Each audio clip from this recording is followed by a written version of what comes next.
Hi friends, నేను మీ Nandini. Welcome to Nandini food express. ఈరోజు రెసిపీ వచ్చేసి చిన్నపిల్లలకి అంగన్వాడీలో ఇచ్చేటువంటి బాలామృతం పిండితోటి స్వీట్ చెక్కల్ని ఎలా తయారు చేసుకోవాలో చూపించబోతున్నాను. కరకరలాడుతూ టేస్ట్ చాలా బాగుంటాయండి. 15 రోజుల వరకు పాడవకుండా ఉంటాయి. వీటిని తయారు చేసుకోవడం కూడా చాలా ఈజీ. ఎలా తయారు చేసుకోవాలో చూసేద్దాం.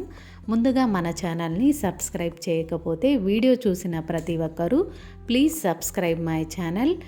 స్వీట్ చెక్కల్ని తయారు చేసుకోవడానికి బాలామృతం పిండిని తీసుకోవాలి. ఈ పిండిని చిన్నపిల్లలకి గవర్నమెంట్ ఇస్తుందండి. మిక్సీ జారు తీసుకొని 2 కప్పుల బాలామృతం పిండిని తీసుకోవాలి. బాలామృతం పిండి సాఫ్ట్గా ఉండదండి, బరకగా ఉంటుంది. అదేవిధంగా ఇందులో షుగర్ కూడా ఉంటుంది కాబట్టి కొంచెం బరకగా రవ్వగా ఉంటుంది. 2 కప్పుల బాలామృతం పిండికి 3/4 కప్పు గోధుమ పిండిని తీసుకోవాలి. మనం తీసుకున్న బాలామృతం పిండిలో ఆల్రెడీ షుగర్ ఉంటుందండి. బెల్లాన్ని తక్కువగా తీసుకోవాలి. 3/4 కప్పు బెల్లం అయితే కరెక్ట్గా సరిపోతుంది. బెల్లాన్ని వేసిన తర్వాత 1 నిమిషం పాటు పిండిని మిక్సీ పట్టి తీసుకోవాలి. మిక్సీ పట్టుకున్న పిండిని ఒక గిన్నెలోకి తీసుకోవాలి. ఇందులోకి కొంచెంగా వాటర్ని వేసి పిండిని కలుపుకోవాలి. బెల్లం వేసి మిక్సీ పట్టుకున్నాం కదండి, ఎక్కువగా వాటర్ పట్టవు. కొంచెమే వేసి పిండిని కలుపుకోవాలి. నేను తీసుకున్న బెల్లంలో పుల్లలు రాళ్ళు కానీ ఎలాంటివి లేవండి. అందుకని నేను డైరెక్ట్గా మిక్సీలో బెల్లాన్ని వేశాను. మీరు తీసుకునే బెల్లంలో రాళ్ళు కానీ పుల్లలు కానీ ఉన్నట్లయితే బెల్లాన్ని కరిగించి వడకట్టి వాటర్ ప్లేస్లో బెల్లం వాటర్ని వేసి పిండిని కలుపుకోండి. పిండిని కలిపిన తర్వాత మూత పెట్టి 10 నిమిషాల పాటు పిండిని నాననివ్వాలి. 10 నిమిషాల తర్వాత పిండి గట్టిగా తయారవుతుందండి. ఇలా గట్టిగా తయారైన పిండిలో మరికొంచెం వాటర్ని వేసి పిండిని సాఫ్ట్గా కలుపుకోవాలి. పిండిని కలిపేటప్పుడు చేతికి అంటుకుంటూ ఉంటుంది. అలాంటప్పుడు చేతికి ఆయిల్ని అప్లై చేసి పిండిని కలుపుకున్నామంటే అంటుకోకుండా ఉంటుంది. పిండిని గట్టిగా కాకుండా ఇలా సాఫ్ట్గా కలుపుకోవాలి.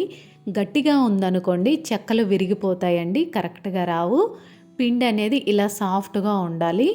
చెక్కల్ని ఆయిల్లో ఫ్రై చేసేటప్పుడు ఒక్కొక్కసారి విరిగిపోతూ ఉంటాయి. అలాంటప్పుడు పిండిలో మరొక 2 స్పూన్ల గోధుమ పిండిని వేసి కలుపుకుంటే చెక్కలు విరిగిపోకుండా చక్కగా వస్తాయి.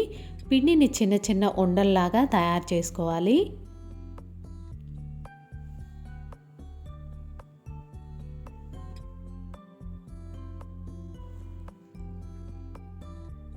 పిండి ముద్దల్ని పక్కన పెట్టి చెక్కల్ని ఒత్తుకోవడానికి పూరీ ప్రెస్ తీసుకోవాలి. ఒక కవర్ తీసుకొని కవర్కి ఆయిల్ని అప్లై చేసుకోవాలి. ఇలా ఆయిల్ని అప్లై చేయడం వల్ల అంటుకోకుండా ఉంటాయి. పిండి ముద్దను పెట్టి పలచగా ఒత్తుకోవాలి. మందంగా తయారు చేసుకున్నామంటే సరిగా ఉడకదండి, క్రిస్పీగా రావు. ఇలా పలచగా ఒత్తుకోవాలి. ఇలా తయారు చేసుకున్న వాటిని ఆయిల్లో ఫ్రై చేసుకోవాలి. స్టవ్ మీద కడాయిలో డీప్ ఫ్రైకి సరిపడా ఆయిల్ వేసి ఆయిల్ వేడైన తర్వాత ఒత్తుకున్న చెక్కల్ని ఒక్కొక్కటిగా ఆయిల్లో వేసి ఫ్రై చేసుకోవాలి. ఒకటేసారి పిండి ముద్దల్ని ఒత్తుకొని ప్లేట్లో వేసి ఫ్రై చేయాలనుకుంటే పిండి అంతా ప్లేటుకు అంటుకుపోతుందండి, తీయడానికి మనకి సరిగా రాదు. పూరీ ప్రెస్లోనే పెట్టి ఒత్తుకుంటూ ఆయిల్లో వేసుకున్నామంటే కరెక్ట్ షేప్ వస్తుంది, కరెక్ట్గా వస్తాయండి. ఇలానే ఒక్కొక్కటిగా ఒత్తుకుంటూ ఆయిల్లో వేసుకోవాలి. స్టవ్ని మీడియం ఫ్లేమ్లోకి పెట్టి ఫ్రై చేసుకోవాలి. మధ్య మధ్యలో కవర్కి అంటుకోకుండా ఆయిల్ అప్లై చేస్తూ ఉండలను పెట్టి నొక్కుకోవాలి. ఆయిల్ అప్లై చేయలేదనుకోండి పిండి అంతా అంటుకుపోతుంది.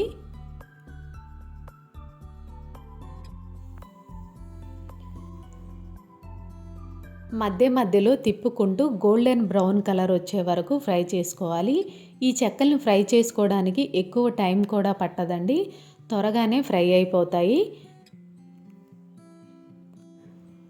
చూడండి, చెక్కలు ఈ కలర్ వచ్చే వరకు ఫ్రై చేసుకుంటే సరిపోతుంది. చెక్కల్ని తీసేటప్పుడు మెత్తగా ఉంటాయండి. మెత్తగా ఉన్నాయి కదా అని ఎక్కువసేపు ఫ్రై చేసామంటే నల్లగా తయారవుతాయి. ఈ కలర్ వచ్చే వరకు ఫ్రై చేసుకుంటే సరిపోతుంది. చల్లారిన తర్వాత చెక్కలు క్రిస్పీగా తయారవుతాయి. ఇదే విధంగా మిగతావి కూడా ఫ్రై చేసి తీసుకుందాం. బాలామృతం పిండితో తయారు చేసిన స్వీట్ చెక్కలు కరకరలాడుతూ టేస్ట్ చాలా బాగుంటాయండి. తప్పకుండా ట్రై చేయండి.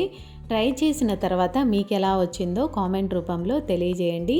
ఈ రెసిపీ మీకు ఎలా అనిపించిందో కామెంట్ చేయండి. ఈ రెసిపీ నచ్చినట్లయితే లైక్ చేయండి, షేర్ చేయండి, మీ ఫ్రెండ్స్ అందరికీ ఫార్వర్డ్ చేయండి.